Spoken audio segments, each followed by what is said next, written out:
Kære alle i netværk Øst 3 for topledere i den offentlige sektor.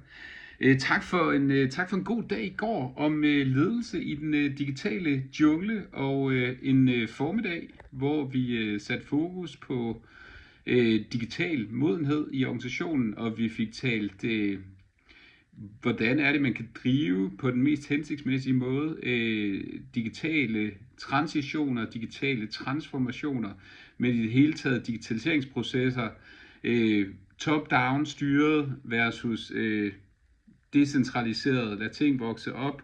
Og vi fik især om eftermiddagen talt ind i, hvordan den generative AI egner sig til at sætte nogle bander op, men også give plads til eksperimenter lokalt. Og så fik vi i øvrigt selv eksperimenteret lidt ned i den kunstige intelligens, fik delt nogle rigtig spændende praksisnære cases og eksempler og idéer. Så tak til jer alle sammen for at bidrage, og ikke mindst tak til Per som var vores gæsteunderviser i går, for virkelig dedikeret og inspirerende refleksioner og indspark, som virkelig løftede debatten og drøftelsen. Jeg gik personligt beriget fra dagen, og det har jeg også oplevelsen af, at de fleste andre gjorde.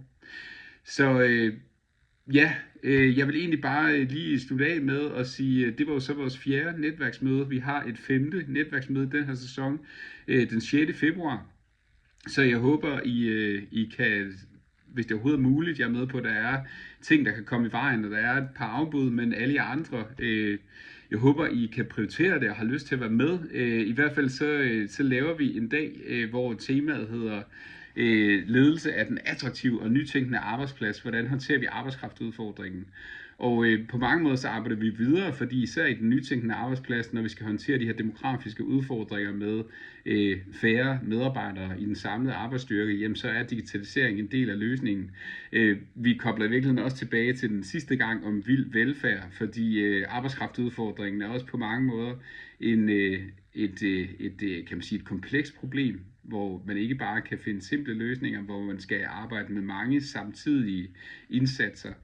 Så meget fin rød tråd igennem de sidste 3 gange, og den næste gang, jeg håber, I har lyst til at være med. Så jeg håber at se jer den 6. februar, og så er det egentlig bare herfra at sige rigtig god jul og godt nytår, når I kommer så langt. Vi ses i det nye år. Hej hej.